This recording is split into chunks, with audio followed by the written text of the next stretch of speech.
Welcome to the Performance Health Podcast. My name is Tim Karen. Today we're going to be talking with Evan Peikon, I think a really interesting guy looking at energy systems in a very unique way. I have all of his stuff featured on our website, and I'll put it in the show notes.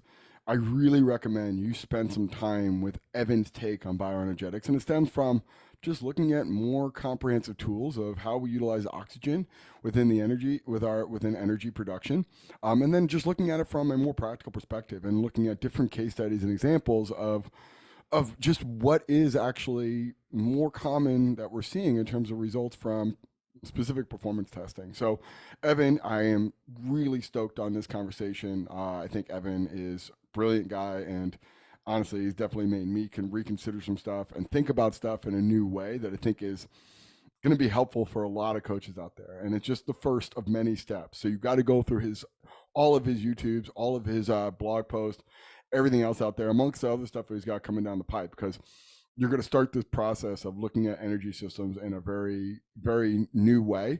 And it's going to open up some eyes to a lot of areas that, quite frankly, it's needed. And we need to start revisiting some of the stuff that we've kind of taken for granted for a long time. Want to give a couple notes. We have Strength Deficit available for pre-order. Save $10 off the retail price on Amazon. Along with that, through July, we'll actually give you a copy of the programs that inspired the book. Strength Deficit, leveraging eccentric versus concentric ratios to peak for performance.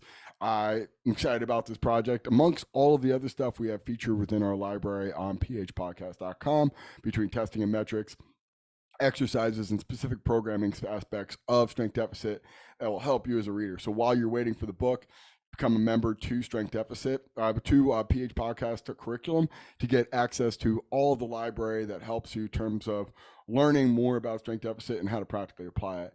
Also to Realize.me, it is your command center for health and performance. I use Realize.me for all of my tracking, so all of my nutrition, all of my supplements, all of my internal and external measurements between wellness, RPE, looking at blood glucose monitoring, looking at all my blood panels, looking at all of the stuff that I collect on a daily basis, putting that into Realize.me as one single source location. This is the biggest problem we find with analytics now, is it's all siloed off. We are collecting more and more, but it's not communicating and not integrating into a single use purpose with Realize. And Realize has answered that. It's answered for myself personally. It's answered for my gym. It's answered for my staff. I cannot recommend this resource enough. Plus, if you do become a member, you'll get special discounts on things like blood panels, things like wearables, seeing all the stuff that you're going to, or doing all the stuff you're going to do on a recurring basis if you really want to track at a high level at a discounted rate. And those will be all the perks of being a member of Realize.me. I have available waitlist, so if you get on now early, you'll have access to all of the stuff beforehand. Plus, Ryan and Danny and all the blog posts they're doing, it's just giving a lot of great insight on amazing stuff. So I highly recommend Realize.me. I think it's going to be a really valuable resource for a lot of coaches out there. It's been a valuable resource for myself and my staff. I just answered a lot of problems that I had, and it's continuing to bring recurring value. So I cannot recommend that enough for all of you guys out there. Without further ado, we're going to have Evan on here. I'm excited about this episode. Please check out phpodcast.com to go through the energy system module, because it has all the principles, practical case study. Remember, we have Andrew Gingerelli's special case studies supposed to be available for everybody out there.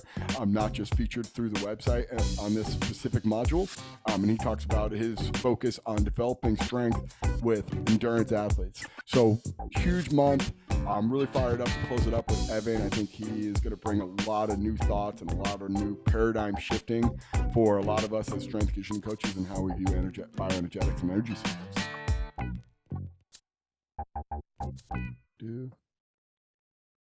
All right, everybody. We have Evan Peikon on today. Did I pronounce that right? Yep. Okay. Evan Peikon. We have him on. Honestly, I got exposed to his stuff recently from a good friend, Eric Schmidt, and he just brought up, hey, Evan's bringing up some really interesting points, talking about different things like Moxie and revisiting the bioenergetics model as it stands today. And hey, there's some stuff that's flawed about it and some stuff we need to move on from. So one, if you haven't check that out, I have all the links on the website. Please do. I'll actually put all the links to his YouTubes that and anything Evan mentions today that would be helpful. And then two, too, let's think about some questions that we may have for Evan today, because this is going to start a really big paradigm shift for you as a person who looks at performance and training energy systems. And the way we viewed it up until this point is, I think it's going to be a paradigm shift into a new view of how energy systems work. So, one, thank you, Evan, for being on, and two, take a second to introduce yourself, go through what you're doing, and we'll go from there. Yeah, for sure. So first off, thank you for having me on. Again, my name is Evan Peikon. I'm the chief physiologist for a tech company called Nox. I work on a wearable sensor development and analytics. Prior to that, I ran an independent lab called the Emergent Performance Lab, where I worked with a lot of US professional sport teams and military special operations as a applied physiology consultant. And before that, kind of taking multiple steps. I worked for a company called Training Think Tank, where I coached a lot of CrossFit competitors and did physiological testing on everyone from recreational athletes up into podium CrossFit Games athletes. So, at what point did you realize that the bioenergetics model as it stands today, and I'll just lay that out here quickly Mhm. before we get into it, this thought process of a predetermined time variant for alactic or phosphagen system, glycolytic or lactic system, and then oxidative or more aerobic-ish system. At what point did you look at that, go, there's a lot missing here, and I need to start diving deeper into some areas? Yeah, so probably around 2012 or 2013-ish, somewhere in that area. So to give some perspective, my background isn't in exercise science specifically, so I went to school for biochemistry and molecular bio, so I was very much thinking about energetics from a different standpoint. At the same time, I was also very interested in sport science, exercise physiology, and all the fields that we're going to get into today. So immediately when I was learning about energetics through formal education, there's a very hard and fast disconnect between what I was learning there and what I was seeing in exercise science books. In exercise science books, we're all probably familiar with the charts that show the relative energy contribution of the varying energy systems as a function of time. So typically they'll show something to the effect that under 2 seconds, we're primarily using ATP stores, then from 2 seconds to 10 seconds, phosphagen stores, 10 seconds to 2 minutes, glycolytic system, and past that, really just using the oxidative system to power activity. That was almost a flip-flopped version of what I was learning about elsewhere. So that kind of started this whole journey of trying to understand, well, how do energy systems really work in the body? How do they transform energy from a non-usable form to a usable form? And then how do we reconcile some of those differences, which I'm sure we'll get into a little bit more today. Yeah. So, well, that's fascinating on the the background, right? Have you forever read the work of Neil Lane and like Power, Sex, Suicide, Oxygen Advantage, and things like Yes. that? Yeah, Um, yeah. so, I mean, your initial thought was, okay, we have a more reptilian pathway that works anaerobically, just from functioning off of like glycolysis without the presence of oxygen, and then we have the more modern, I guess, modern Homo sapien and the cells that we actually function on is aerobic respiration is the natural evolutionary process to basically becoming the species that we are today. Uh, the thought of that, like, there's a reason why we evolved to become more oxidative and utilizing oxygen because it was just more efficient and we can have longer energy production and more energy yield. What would be your thought of why did we start to almost reverse that, like, or not reverse it, but just dismiss that evolutionary process and go straight to this like predetermined energy system zone? Is it like everyone was going too much aerobic work in the 60s and 70s and we needed to create like some sort of model that dissuaded that, or was it just lack of understanding of different disciplines in science? Yeah, so I think a lot of it had to do with the technologies that were available at the time to measure these different energetic processes lead to paradigms that aren't correct. On a side note, on the Nick Lane books, one of my coworkers is one of the like main characters in one of the Nick Lane Oh, books. really? That's Yeah, awesome. and Oxygen books. That was kind of funny reading that and Mhm. being like, oh my God, Jonathan's in here. Mhm. But to give a start, so a lot of this starts with phosphocreatine because phosphocreatine has been so poorly understood and misunderstood. And a lot of that was due to how it was traditionally measured. So in the training community, we're familiar with this idea that when you start a max effort sprint, there's a ton of phosphocreatine consumption, then it starts to trail off as we go. So a lot of this was based off of traditional studies measuring phosphocreatine consumption during exercise. So the way that they would do this is what's called a freeze clamp technique. So they would have the muscle repeatedly contract, typically removed from an animal's body, so they're electrically stimulating the muscle, and they know how much phosphocreatine they start with. They stimulate it, say, 50 times, and then they measure how much they finish with. And they go, start, finish, that's how much phosphocreatine was consumed. So what we know now with in vivo studies in human beings using phosphorus nuclear magnetic resonance spectroscopy is phosphocreatine is being completely depleted and repleted on a millisecond by millisecond basis. So if you were to just say, let's do 30 seconds of exercise and measure starting and finishing phosphocreatine consumption, you're missing the fact that it's been completely drained and replenished multiple times. The way that I like to analogize this is, let's say me and you, Tim, we're at coffee right now, and we have a third friend. Let's say Eric's at coffee with us. So all three of us get a nice full mug of coffee, and Eric's like, hey, I got to take a phone call. I'm going to step out of here. So Eric's gone for the next 20 minutes. Me and you both drink a full mug of coffee, get a second refill, drink it again. Now we're on our third cup and it's nice and full. Eric comes back and he goes, oh, you guys haven't even started drinking your coffee yet. Like, what nice guys, you're waiting for me. What Eric hasn't seen is that we both already drank 2 full mugs of coffee, but it's a time scale issue. He's not seeing everything that happened between when he left and when he came back. The way that phosphocreatine consumption was traditionally measured is kind of like that. Because it's such a slow measurement period, they're not seeing the fact that it's being drained and replenished. And as a result, phosphocreatine consumption is actually roughly 40 times greater than traditionally believed. And additionally, phosphocreatine consumption doesn't stop after 10 seconds. If you do a 30-minute exercise bout, high intensity, steady state, whatever you want to do, your phosphocreatine and oxygen kinetics are actually going to be tightly coupled to one another. So if oxygen's going down, phosphocreatine's going down at the same rate.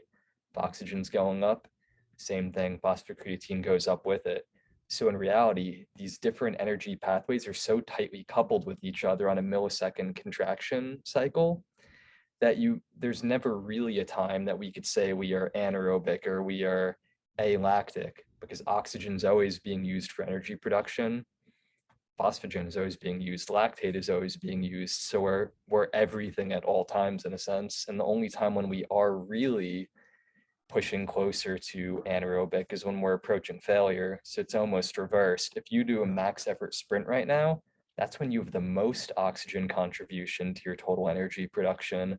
And as you fatigue, there's less oxygen contributing to energy production, where that traditional model would say the opposite. You start sprinting and you're primarily using ATP stores, phosphagen system, glycolytic system, and only tapping into the oxidative system after you've exhausted those other options. I think that's a perfect segue. So if I've gone through your videos correctly, it's the presence of oxygen and subsequently lactate, which I think you did a really good job of explaining. Lactate is not a fatigue substrate. And I've always looked at lactate dehydrogenase as this kind of like equilibrium step. It's reminding us that we're just really inefficient, and glycolysis is a very expensive process. And we have a lot of LDH production, Yep. and lactate has to leave the cell because we can't produce enough pyruvate. That comes downstream problems. But with that being said, is this idea that oxygen and lactate is always present until we exhaust our ability to get oxygen diffusing into the cell. Set the framework of what you think the model of bioenergetics now should be in regards to what we just set up as what I guess the old model would be. Yeah, so to give some context, maybe for us to visualize something. So anyone who's ever used a NIRS device like a Portamon or a Moxie monitor, they're familiar with the fact that if you start sprinting on it, you'll see a gross decrease in oxygen saturation. The company that I work for, we actually developed an even more souped up version of that. that we're measuring oxygen kinetics at such a fast rate that we could actually see the full depletion and replenishment with each muscle contraction. So if you do a 20-second max effort sprint and there are 60 foot strikes during that period, you could see oxygen being completely drained every time the foot hits the ground and completely replenished while the leg is still in the air. So the way that I think about bioenergetics is really taking that old model and just compressing it down to a really short time scale. So within 0 to 15 seconds of the muscle starting to contract, we're pretty much going to exhaust our ATP stores in the tissue, and ATP is needed to produce muscle work. Well, that's going to be a problem for us. We need a really rapid energy source to replenish that ATP in that 0 to 15 millisecond time period. That's going to come from the hydrolysis of phosphocreatine. So you break phosphocreatine apart, it replenishes ATP. Well, what happens to phosphocreatine then? Because you don't store a lot of phosphocreatine in the muscle. So if that's the only thing that's replenishing ATP, you're going to be in trouble pretty quick. This is when you look in the biochemical literature, you see something that makes very little sense at face value, and it's very paradoxical, but it makes sense in the larger context. So to restore phosphocreatine, you need a glycolytic intermediate. The problem is that we store very little glucose in our muscle tissues. So if you needed to break down glucose to replenish phosphocreatine, that's going to be a big problem for you. You're not going to last very long. But in the biochemical literature, they see this enzyme called glycogen phosphorylase being active in conditions where muscle glycogen concentrations are stable. And the reason why that makes no sense is glycogen phosphorylase's whole purpose is to break down muscle glycogen to turn it into glucose for energy production. So you're like, well, how is glycogen phosphorylase active when glycogen concentrations are stable? That doesn't really make any sense. But what's happening is glycogen phosphorylase is rapidly activating to break down glycogen to replenish phosphocreatine. So we have 3 steps now. ATP is broken down, phosphocreatine replenishes ATP, glycogen pools replenish phosphocreatine. Well, now the question is, what replenishes glycogen? Glycogen is replenished from the oxidation of lactate. So by oxidizing lactate, enough ATP is produced to resynthesize glycogen and reestablish ion gradients. So within about 30 to 50 milliseconds, we're breaking down ATP, replenishing it with PCR, breaking down glycogen to replenish PCR, breaking down lactate to replenish glycogen. We do have excess lactate accumulation. Like you said, it's a really inefficient process. That's where you see lactate pooling. And while all of this is happening, oxidative phosphorylation is also occurring to replenish ATP. It's a little bit slower of a process. So maybe that's happening within that 50 to 100 millisecond period, but all of these processes are active, and it's such a fast rate that from a human's perception, we are always using oxygen, we are always using PCR, glycogen, lactate as fuel sources. So I'm very much thinking about it on this like almost muscle contraction by contraction basis, where every time you contract, you are using oxygen, breaking down PCR, all these things. And between contractions, you're replenishing. And at some point, if you're contracting hard enough and doing multiple contractions fast enough back to back, you're not going to be able to replenish sufficiently between contractions, and you will start to fatigue. But if we start with that very tight compartmentalized time frame, then we could extrapolate out from there. So, a lot of things coming to my mind right now. One being, is this context dependent of maximal exertion of like either high force or high velocity, or is it like a universal thing? Yeah, so this is going to be, I'll say universal with some caveats. So it's universal because we are always going to be using these different quote unquote energy systems. Even if I'm just picking up my arm right now to swat a fly, oxygen is going to be consumed in the tissue. The caveat is that it's going to be to much smaller magnitude than if I were karate chopping that same motion really hard and putting a lot of force and velocity into it. And about how much oxygen is utilized, how quickly is it restored? Well, if you're utilizing oxygen at a slower rate, you're not having to replenish as much. You're going to rely on those non-oxidative processes less. So you could think of them as an inverse relationship to an extent. When you start to deplete oxygen, you rely more on those non-oxidative processes to um, turn energy into a usable form. And because of the inefficiencies in that process, you will start to fatigue quicker. So it's everything is happening at all times, but with some caveats. Yeah, very much so like fractals, right? Like it's just happening on different scales and different Yeah, yeah. yeah. So with that being said, and kind of getting into the context of all right now, specific adaptation to impose demand, you have someone who's extremely anaerobically adapted.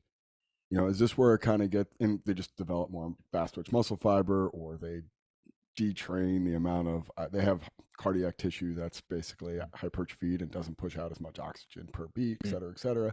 With that being said, is the thought I always talked about with anaerobic athletes, and I work with like strength and power athletes, team sports, weightlifting, et cetera, right? This idea that we are lowering, and I've always come from the premise of you're just producing too much fatigue substrates or too much acidity, and that's going to lower the overall either density or volume we can do within a training session, microcycle or mesocycle, and that's going to be the biggest rate limiting step. This I guess fractal representation off of like this, we are always using all these energy systems in some way, shape, or form. But if I start to get myopically focused in one area, then it becomes a less efficient process or less um, rapid of a process, and then I start to suffer and produce more fatigue over time. With that being said, is this, and it could be inverted, right? We could look at the aerobic athlete can't utilize these high energy yielding phosphate groups as quickly, I'm sure, in that level. But when you work with an athlete and you're saying, okay, like this has to be true. This is now a universal principle. Like as we start to look at bioenergetics, and you start to see from a performance perspective, and this is a very long-winded question, I'm sorry, but from a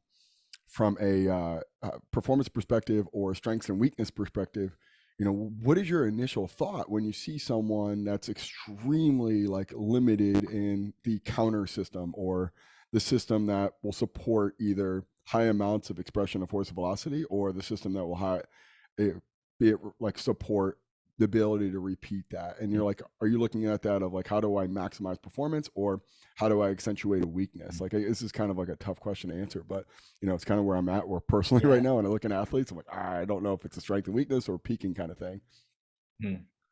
Yeah, and I think part of this comes down to like how many other things does someone want to be good at? 'Cause there's a big difference between someone who's weightlifting to compete in the sport of weightlifting, someone who's weightlifting and trying to get their 1RMs up to do CrossFit.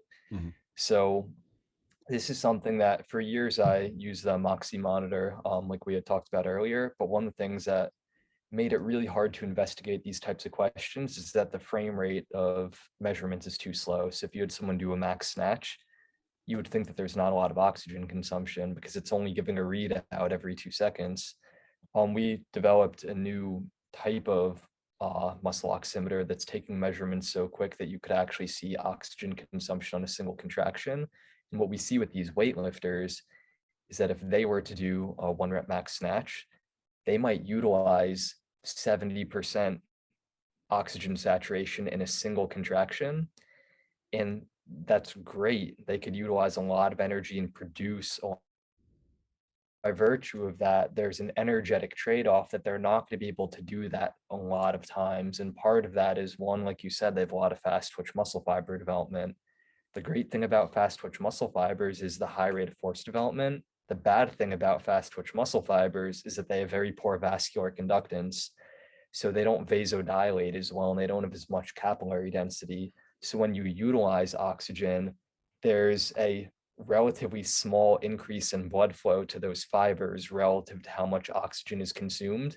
As a result of that, it's going to take them a bit of time before they could recharge, so to speak, and do it again. Hence why a lot of weightlifters, they may need to take multiple minutes between doing work sets. Now, is that problematic? they only care about being a good weightlifter, maybe not. At some point, maybe to the expense of training volume, though, in order for them to accumulate enough volume in a session, you're like, it's a 3 hour workout. Yeah, that's probably an issue that needs to be addressed. But now on the flip side, we have a CrossFitter. Let's say they're actually equally as strong as that weightlifter. The CrossFitter tends to have much better vascular conductance. So when they utilize a given amount of oxygen, they have a greater increase in blood flow relative to that. So again, they might do that snatch and they might utilize that same amount of oxygen as the weightlifter, but they'll be able to vasodilate the skeletal muscle and get more blood into that tissue and replenish oxygen faster. And the CrossFitter may be able to do that load again in 30 seconds. So for that athlete, there's two competing needs. They need to be able to increase their 1 rep max, which may mean having more fiber conversion, or they may need to develop more capillarity in those tissues to increase blood flow quicker. So it all becomes very contextual. So for me, what I'm always trying to think about is, one, what is this athlete's goal? Like, do they only want to get stronger? Do they need repeatability at high percentages of their 1 rep max? And then once we understand all of their different needs, we could think of what are the rate limiting factors for these different needs. And sometimes those rate limiting factors are competing. It's a seesaw. If you improve one, you make the other worse. And that's where you need to figure out what is the proper trade-off for this individual right now to increase their capacity. And the best CrossFitters are really just people that have to make less trade-offs. And that's where at some point, some athletes, they just might not be able to get better in the sport, because for them to improve in the area that they're weakest, they're going to have to sacrifice something somewhere else. And that's the physiology of not being an elite top tier CrossFitter. So I got a really big question that I'm going to hold off on right now because I think this is a really good jump off point. But before we get into that, I think it will help in terms of, I struggle with this still, of this oxygen saturation or desaturation. And, you know, what does that mean? Because I feel like in my mind, I'm thinking oxygen means that we're no longer working anaerobic. And it's a tough thing to break that mindset, right? I'm like, I'm no longer working power or force, right? So that's not what I want. It's like almost like a size principle. I'm just working type 1 muscle fibers. It's not effective use of my time. You know, with this thought process of oxygen saturation, desaturation, you know, explain, you know, what that means and the difference between the two, and what that actually, like, in terms of yielding some sort of output of, you know, hey, we lose strength and power when we become desaturated oxygen, or vice versa. Yeah, so the way that I explain it, traditionally, I ran track for a long time. So we have people running all different events, and we would say the high jumpers, those guys are alactic. In the 100-meter sprinters, they're alactic endurance or lactic power, wherever you want to draw those boundaries. And then once we get up to my distance, the mile and the 2 mile, where the aerobic endurance guys. So I think the idea of having classifications is useful, but I think it's helpful to rethink how these classifications work, because establishing that all training is aerobic and all training is lactic, it's not very useful to say this high jumper and this marathon runner, they're both aerobic athletes. It's like, okay, well, yeah, that's technically true, but it's completely useless from the perspective that we care about. Yeah.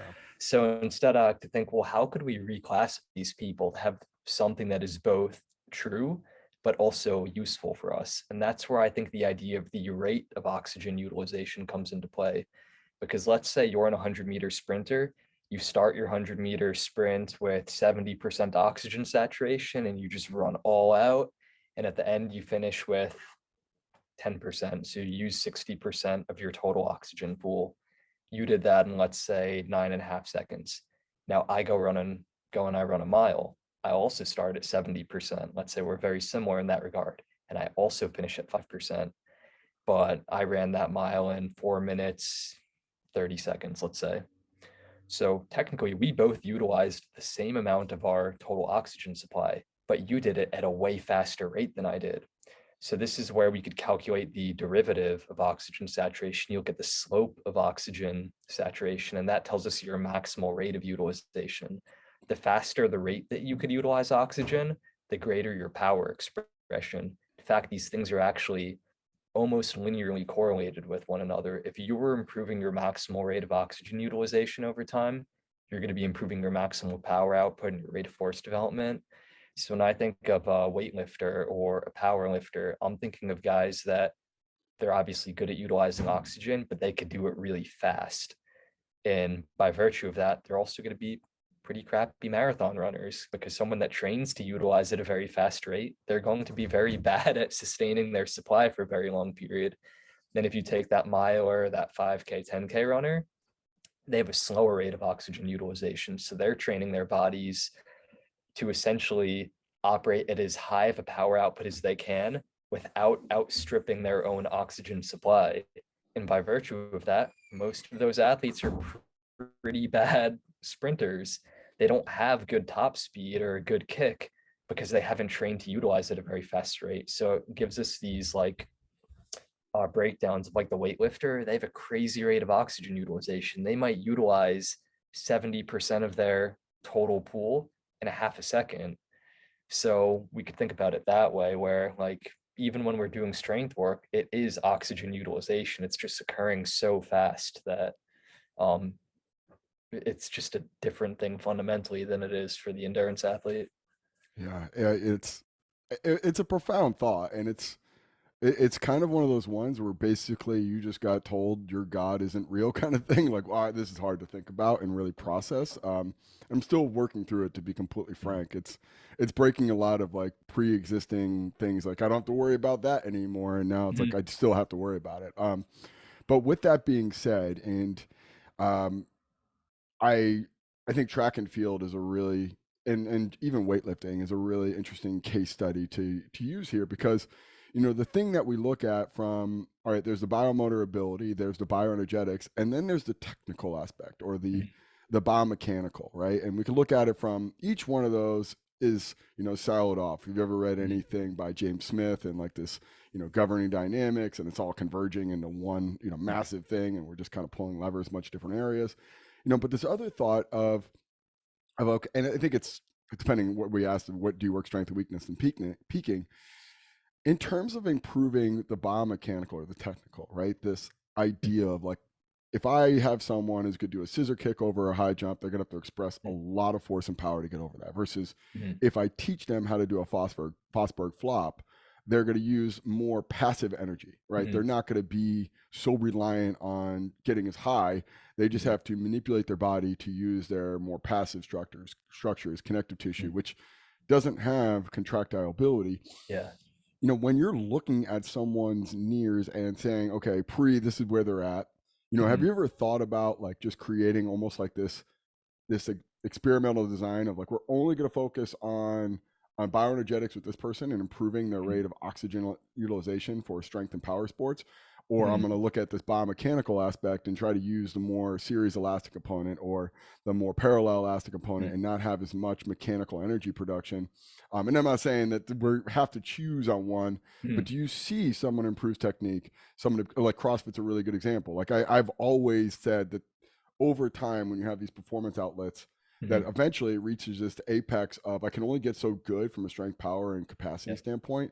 So I have to improve either learning how to kip or learning how to, tap and go or whatever other techniques CrossFits have mastered to, manipulate the more Mhm. passive energy to get better. Like, when you're looking at someone and you're saying like, okay, this person's just depleting oxygen at a rapid level, or they're not recovering, or Yeah. whatever it is, and their technique sucks, what's the right direction here, or Yeah. what's the process of like, this is a biomechanical thing, I got to tell Yeah. them to go with the coach over here. So I think this is like an awesome question, because to me, this is why when you speak to someone who's only ever worked in an exercise physiology lab, a lot of their recommendations, like, I mean, you've probably heard them, I've heard them.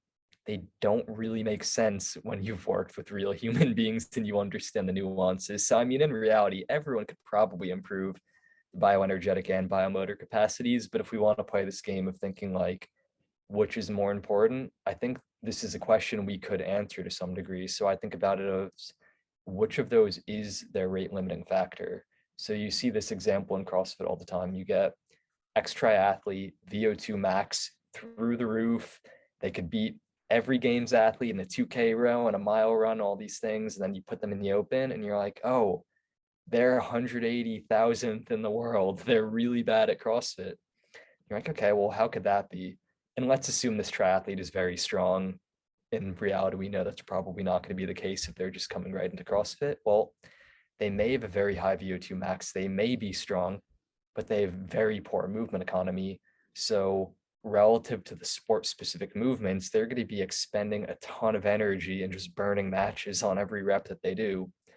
Where on the flip side, we often run into these athletes that are kind of like bubble level games competitors, where they're really good at the sport. Their movement economy is phenomenal.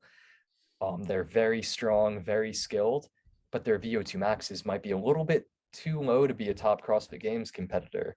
So you might say, okay, well, this athlete, they're really limited by their pulmonary system's endurance. They can't uptake oxygen quick enough and expel carbon dioxide. That's a rate limiting factor. If we improve that, we get their VO2 max up, their CrossFit performance goes up. In reality, we very rarely have an athlete that is only limited by bioenergetic competencies or an athlete who's only limited by biomotor competencies. And these things are really tightly married to one another. So this is where I think we always have to think from like a big system standpoint. I really like getting in the weeds and into these really nuanced areas, but something that always brings me back to the present is knowing that I actually have to make someone's performance better. And that really shocks you back into thinking in practical terms. So this is where there's an awesome case study on Paula Radcliffe from 15 years ago or so. So I don't know if she's still a world record marathon runner, but at the time she was the female world record marathon runner, Olympic gold medalist. They did a 5-year case study on her. Over these 5 years, her performance got better and better at her race event. So you're like, sweet. But they also measured her VO2 max every year and it got lower every single year. So you're like, what is going on? Her ability to supply oxygen and utilize oxygen to tissues is getting worse every year, but her performance is getting better. Chaos. Well, when you look at the velocity data, what you see, even though her VO2 max is going down each year, you could think of that as her engine is getting smaller. The speed that she could run at her VO2 max was getting higher and higher. So essentially, even though her engine was getting smaller, her fuel economy was getting better. And this really just comes down to these biomotor qualities. She's able to run at a given pace, expending less energy. And to your point, this is something that I think every CrossFit athlete could improve on, because you think of Paul Radcliffe running 100 miles per week for years up until that point and years after. Late in her career, she was still improving her economy after running hundreds of thousands of miles. Is there a single CrossFit Games competitor that has done 500,000 thrusters or wall balls or ring muscle ups? Probably not. So for CrossFit athletes, most of them do need to improve their engine, so to speak, but they're all really horribly inefficient as well. And I don't say that as like poo-pooing them. What they do is incredible. But when you actually look at their metabolic analysis when they do their sport, they just expend insane amounts of energy per rep. I think that kind of goes into every specialized athlete. Yeah.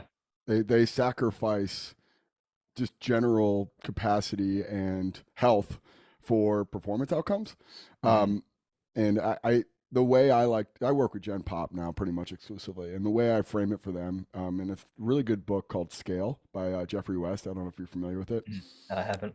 It's essentially why organisms live and die, right? Like it's, Mm-hmm. and he broke it down into three key principles, right? It's the higher your body temperature, the more energy you expend and the more beats you have, right? This is like the thing that actually breaks down systems rapidly. And Mm-hmm. you could express that out in a bunch of different terms. But like, Yeah. we talk about from, the hacking community, right? I gotta do cold water immersion, I gotta do fasting, and then I gotta do some sort of extreme performance thing, right? Like, Mm-hmm. I got to be able to do 500-pound deadlift and whatever, right? But all that comes at a cost, right? Mm-hmm. All these things come at a cost, and they're kind of reactionary to things that you should be doing on a general basis, right? Like, I eat more to compensate because I'm exercising more. Well, that's bioenergetically going to have some sort of outcome that leads to downstream effects of inflammation and reactive oxygen species and all these things, right? Or I'm going to do cold water immersion because my body's just constantly hot because I'm expending calories all day.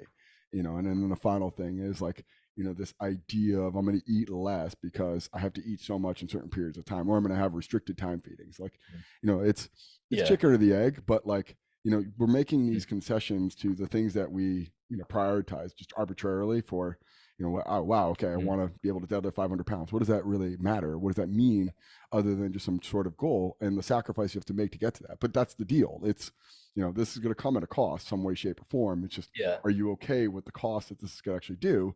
And instead of thinking about this reactionary measure of fasting, cold water immersion, Mm.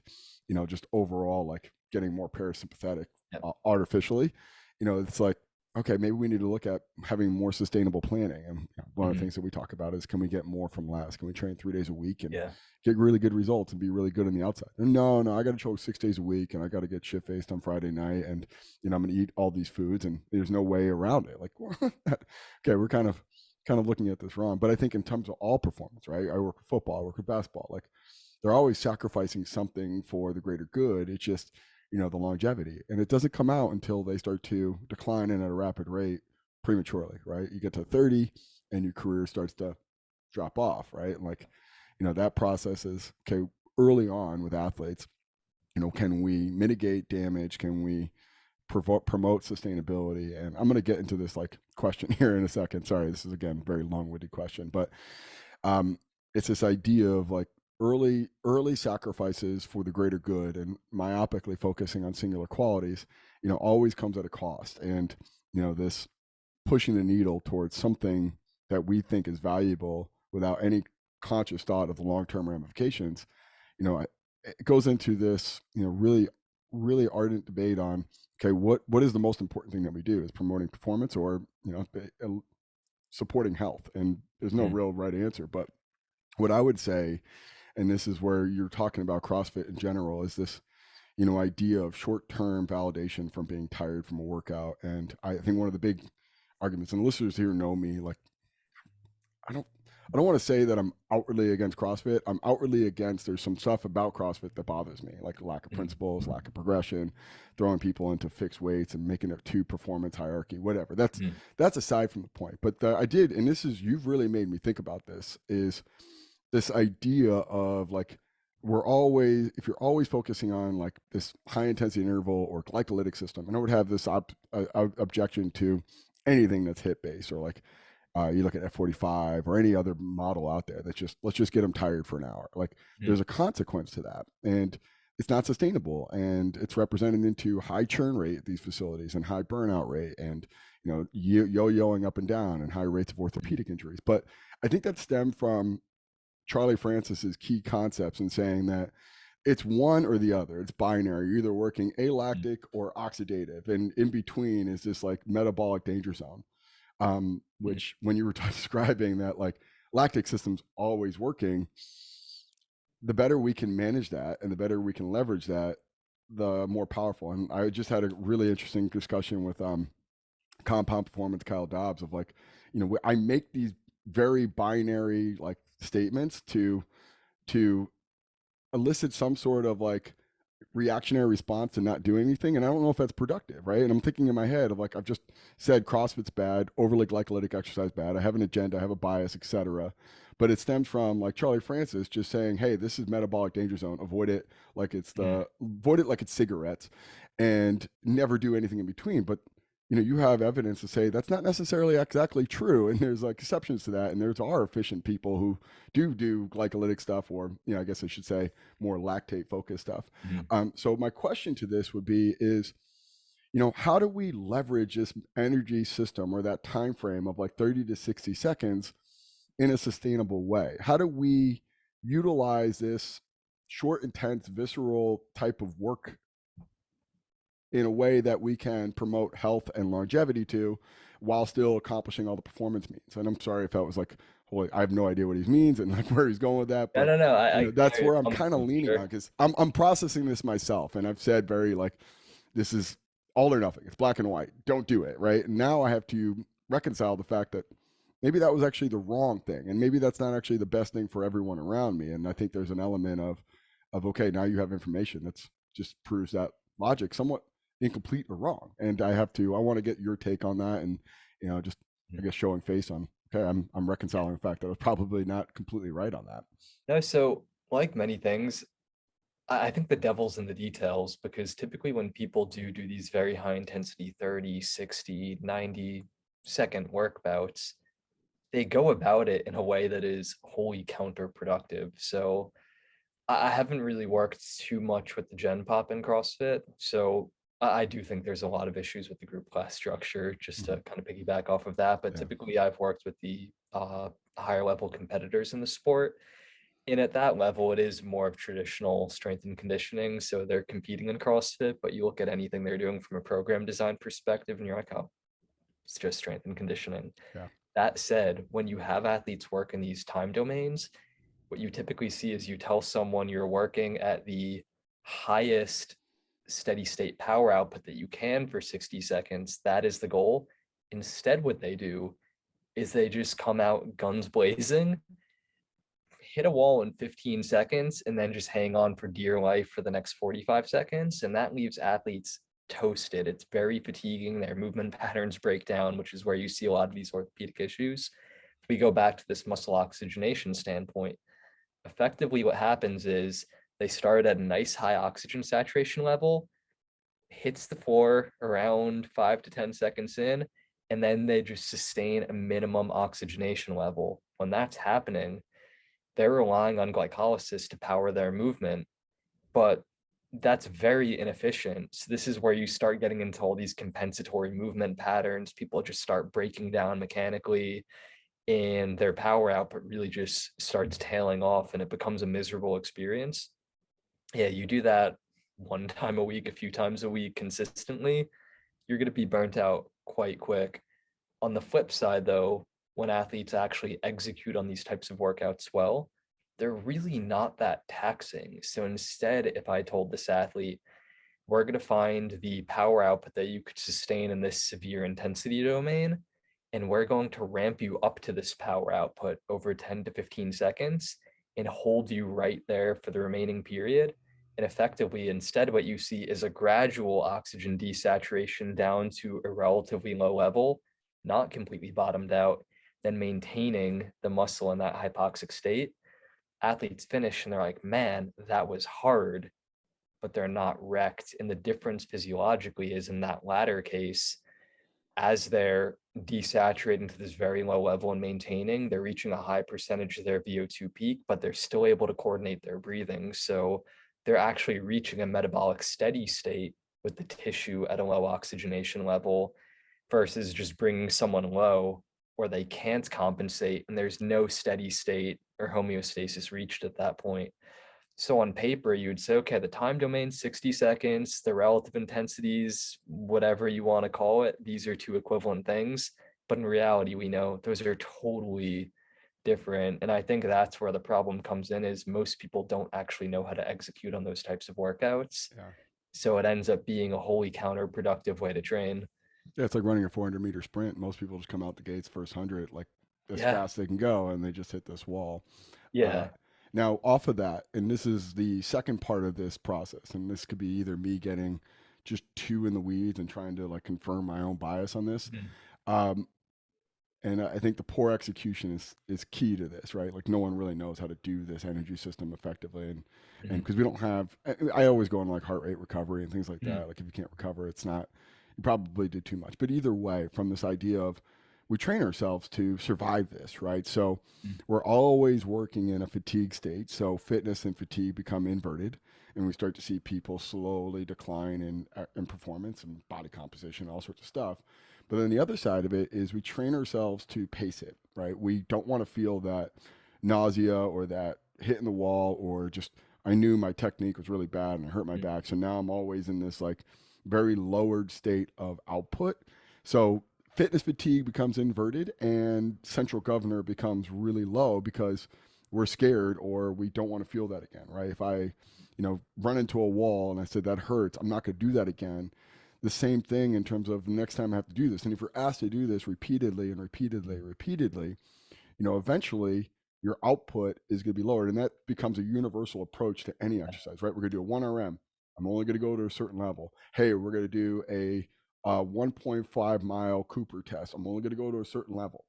Yeah. And we train ourselves to go at a lower level and pace everything. And I think that's the part that, like, teaching Gen Pop people, teaching athletes is, this idea when we're doing a very high phosphagen output that it needs an inordinate amount of rest, a boring, elongated period of time between, because as you said, like that oxygen saturation, it drops quickly. But in order to be able to do that again, depending on our fitness, like, it could take 3 to 5 minutes in between some Yeah. of these really high outputs. And that's boring. It's tedious. You feel Mhm. times as a coach of like, hey, Evan, how's your day doing? What do you got planned this weekend? Oh man, maybe you need to pick your knee up in front when you're sprinting. Like, you find you get better at milking the time in between in order to get these outputs, in order to get maximal expression. But what Mhm. always happens is I get bored, you get bored, like, you're fine, go get another rep. And then Yeah. you start to lower your output. And it's the same thing for all these energy systems, right? And, Yeah. when I would talk to people about, if you're doing any high intensity interval, it's good in small dosages. Don't get accustomed to it and don't get good at it, because you're only going to Yeah. lower your governor, and you're only going to really increase your fatigue to a degree that you're never really developing or adapting. Yeah. And I Is think that fair? yeah, totally. And I think something else that happens too, it actually, let me start with a example and then we could work this back in. So take the average person. You're okay, we're gonna do 100-meter sprints right now. Run this at 80% effort, and they go and do it, and you rest and you say 85% effort, and they get a little faster, and you say 90% effort and they get faster. And you go, do this one 100% effort. What you typically see is people don't get any faster. What do people do when you tell them to go max effort? They start doing what they think is working harder, like pushing, pushing, pushing, but they actually start resisting themselves. They have so much tension that they actually just eat up their own energy and restrict their movement. If you ever watch an 100-meter sprinter, a real 100-meter sprinter, they look so relaxed. If you took a This picture is of their juggling. Yeah. face, you'd like, are they just like sitting on their couch watching Netflix? You wouldn't Yeah. know. Like you see their cheeks bouncing up and down. If you walked up and you pushed them from the side, they would just fall over. But when most people do an 100-meter sprint, they think, oh, push as hard as I can, and their whole body tenses up. And this is what happens when you tell someone, we're going to do a 60-second high effort bout of exercise right now. They try too hard. They actually create restriction. They tighten their neck up. They grunt their face. So I think with these types of workouts as well, teaching people how do you express high power outputs without overexerting yourself to do it. So how it sounds very counterintuitive or paradoxical, but how do you remain calm and relaxed when expressing maximal power? Because when you do that, it's also not going to be as mechanically stressful because you're not fighting your own movement. And that's something that's, I mean, I don't know if you can teach that in a Gen Pop setting in any reasonable amount of time, but I think that even applies to the higher levels in sport. You certainly see it in CrossFit. When athletes get tired, they're like, I'm just going to pull on this bar harder. I'm going to like grunt more. And I think we could all learn something from sprinters and say, no, there's a way to exert maximal effort, but still remain calm and under control. So it's almost like the Zen of Yeah. maximal power. So there's a couple really good resources on this topic. One would be high intensity training by like Mike Mentzer, some of the old school stuff by Arthur Jones, and their whole premise was you should only do things to failure.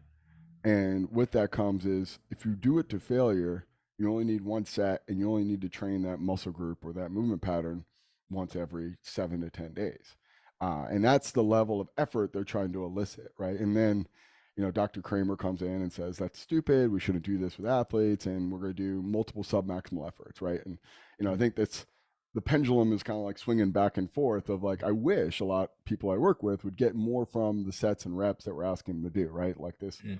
develop more of a connection to what you're doing and know the intent. So we go through Erickson's model with all of our staff, like, what is the goal? What is the focus? What is the feedback? What should be the challenge, right? And Mhm. we follow this progressive overload scheme of like, week one, it's about creating this awareness of what we're doing, and then it progresses to performing what we're doing. Or the Mhm. challenge should be low to high, but we're going to increase or titrate up our intensity and technical aspects or whatever, Mhm. right?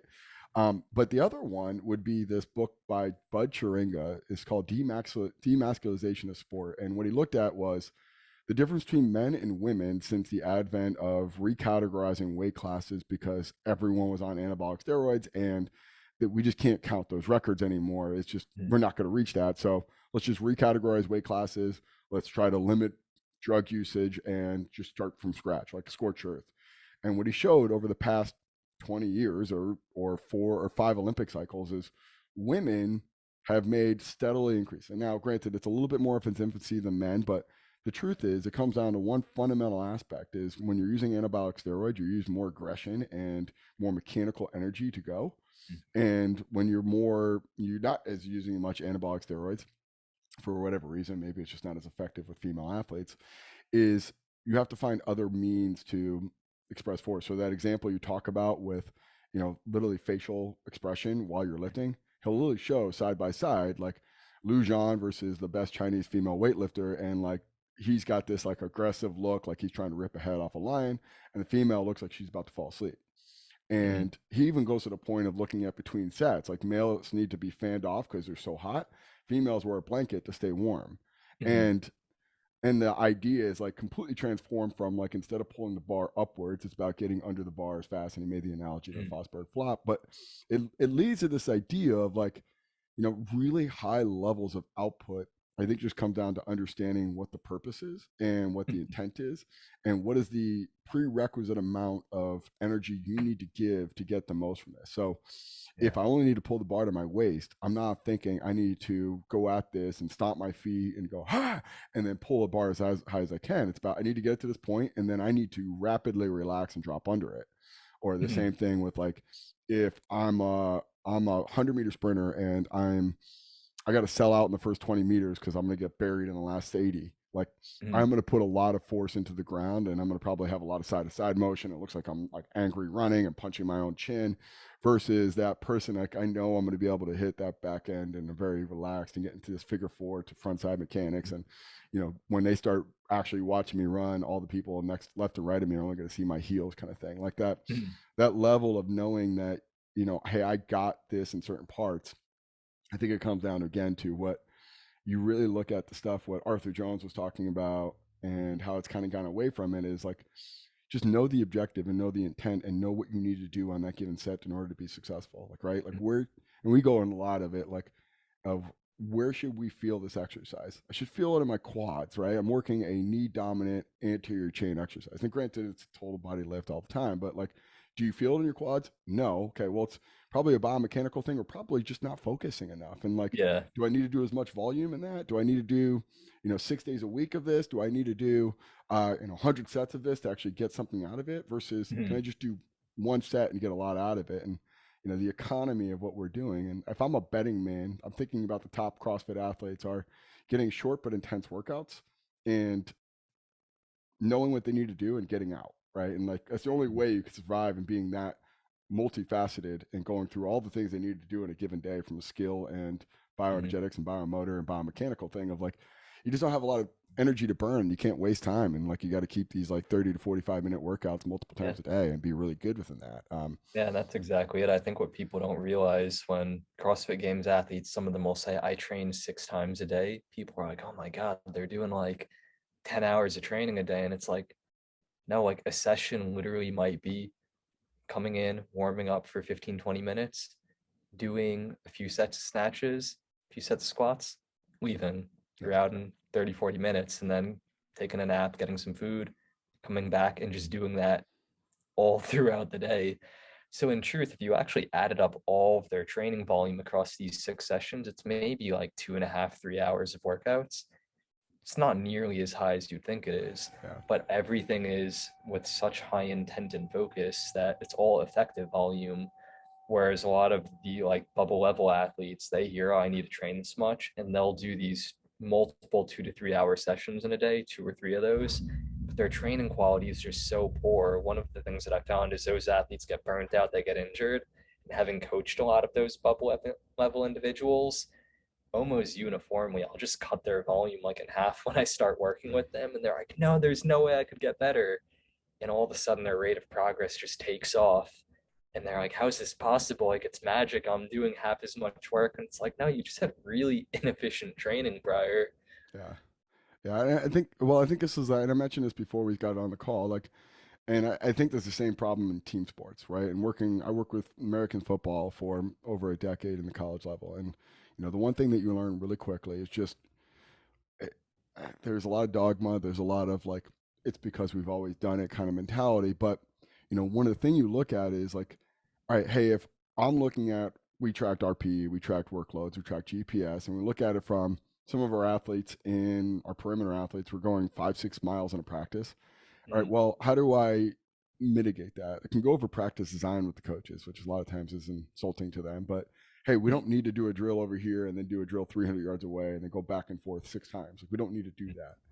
Or the other part is, okay, well, we know we can manage workloads, whether it's expressed by RPE times minutes of activity, or if we have an internal measurement like a heart rate monitor, we can look at it from, okay, I can decrease the amount of workload by altering the length of practice or mm, altering the equipment needed to wear during practice, right? So, big thing is called helmet, shells, and full, right? So for full, we're mm, full lower and upper if we're wearing just helmets and work shells. But infinitely less intense when we start taking equipment away, right? We're not going to the ground as often.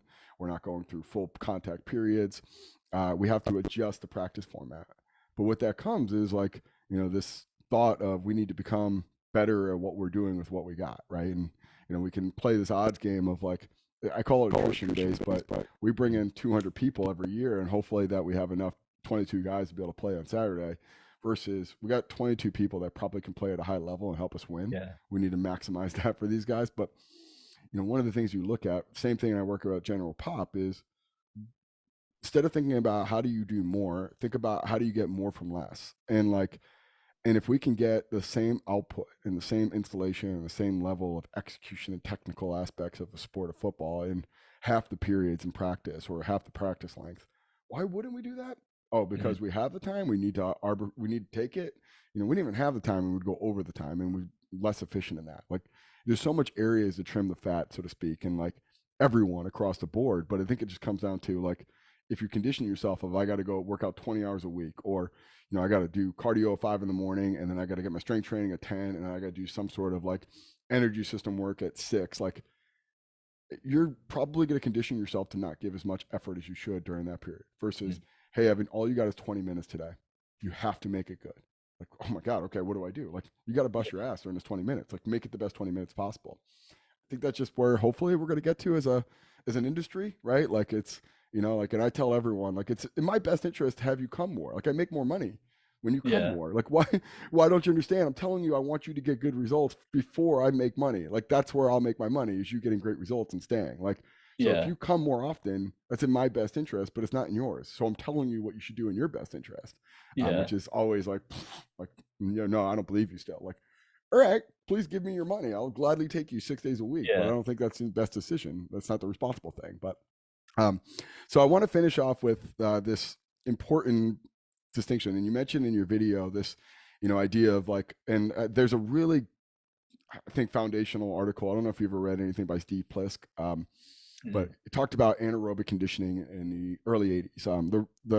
The the classic tale I heard, and this could be I once caught a fish this big, is that he wrote the NSCA bioenergetics chapter all from the top of his head in like an mm, hour, something like that. Like, who knows if it's like he's gotten the savant level status. But I always thought Steve Plisk is this brilliant guy that never got enough credit. But he wrote anaerobic conditioning like 1980 something, early 80s, right? 82, 83. And in that he broke it down into two different subsets, power and capacity.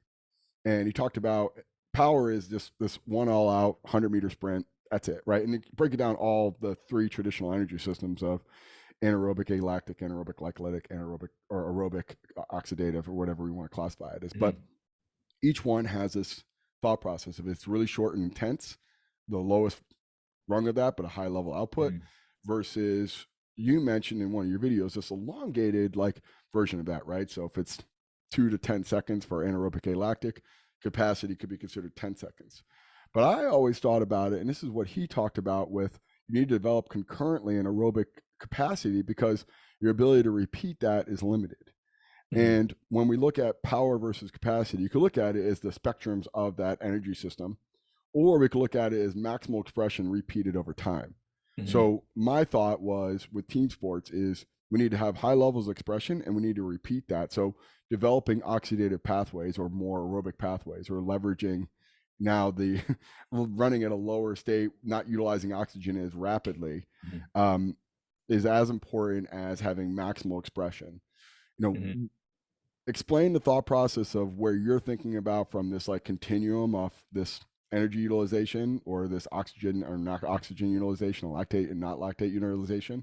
Mhm. And then is there a level of how do we improve our repeatability, or is it, hey, we need to be able to go longer, harder? What would you say on that? Yes, I think it becomes very goal dependent. The way that I think about it is almost in a much more compressed fashion. So we could even go muscle contraction by muscle contraction. So let's say we're trying to get someone faster, whatever that means for their goal. There's a certain speed that they're going to need to be able to reach. Okay, so we get them up to that speed.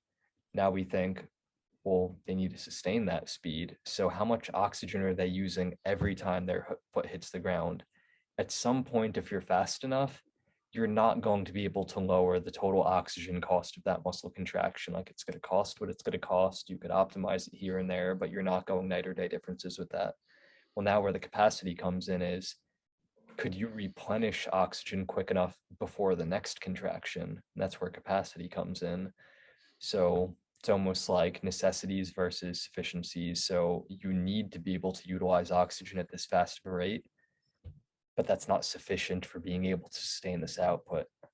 You also need to replenish between contractions. And that's where we could think about it from like a whole interval workout standpoint of, if you do a 30-second sprint, are you limited by your ability to supply or utilize oxygen in the muscle? That's one way to think of it on a macro scale. But then on a micro scale, on each foot strike, are you limited by your ability to supply or utilize oxygen? So by taking these two simultaneous views and keeping both of these things in mind, you could understand relative to someone's goal what they need to actually prioritize in their training. And maybe it's some degree of both. Maybe they're very biased and you need to improve one of those things or the other. Um, but it's very non-binary. It's not like power capacity. Again, it's going back to the oxidative, non-oxidative. It's always both at varying levels. And depending on the person and their specific context, you may need to prioritize one over the other. So I think that's I think that's probably a good stopping point. Um, to be honest, I just want to say thank you, because I think the thing that as we start to get comfortable with certain aspects of performance and strength conditioning and all the factors that go into it, the Pandora's box of coaching and performance training and programming, et cetera. You know, this level of there's someone out there hustling to try to figure out something a little bit more in depth, and there's so many great people in biomechanics, so many people who are great in biomotor abilities, so many people that now are, like I'm seeing with bioenergetics, is pushing the boundaries in these areas. And so thank you for just doing the work and like getting I in appreciate it. depth with that, because you just don't rest on your laurels, so to speak. We have such an incomplete truth, and we're barely even scratching the surface of anything that we really know about the human body, and um, we should just constantly get into it. Um, where can people find you? You have a blog, you have a paid site coming out, I believe, or it's already out. And what where can we learn more about you? Yeah, so man, easiest place to just stay up to date with what I'm doing. I post everything on Instagram. It's just my name, Evan Peikon. Pretty easy to find me there. I have a blog, Emergent Performance Lab, on Substack. It's all archived now. I was publishing twice per week for about a year on there, so there's a ton of content. No longer active there, but people could find the whole archive. And then to stay up to date with any new projects, my company is Nox, Knoxx, Nox.com. You could find Nox Inc. on every social media platform, and that's where we're developing wearables and different ways of analyzing data to try and really understand um, what the limits of performance are, and then how we could use this data to really push those boundaries. Really cool. I think there's a whole nother conversation on, the utilization of wearables, and I'm even like going into fuel substrates in Mm. relation to biogenetics. But man, this is probably a lot for people to unpack, and there's some really cool talking points. So thank you again, because I think this is first of hopefully many things that they can find out about you, and hopefully it just opens up this whole new world for a lot of listeners, because I think a lot of people listen to this, or strength conditioning coaches, is that like, all right, I got that covered. It's alactic, glycolytic, Mm. oxidative, Yep. we're done, right? I don't need to worry about that anymore. One last thing to need to worry about in a given day, but that's not even remotely true. And I think I personally have come up to a lot of shortcomings in a lot of areas that I'm like, I don't know if that makes a whole lot of sense. It doesn't feel right. And I got knocked on my ass when I started reading your stuff, and even some of the other folks that are like, preaching the aspects of we need to get a little bit better in understanding bioenergetics. So thank you. And there's a whole nother conversation down the Yeah, road of, totally. I'm always uh, game to have it. yeah, that'd be awesome. So thank you for all this. And honestly, I'm looking forward to maintaining some sort of conversation going forward, man. Yeah, for sure. I'm looking forward to that. And thanks again for having me on. Awesome.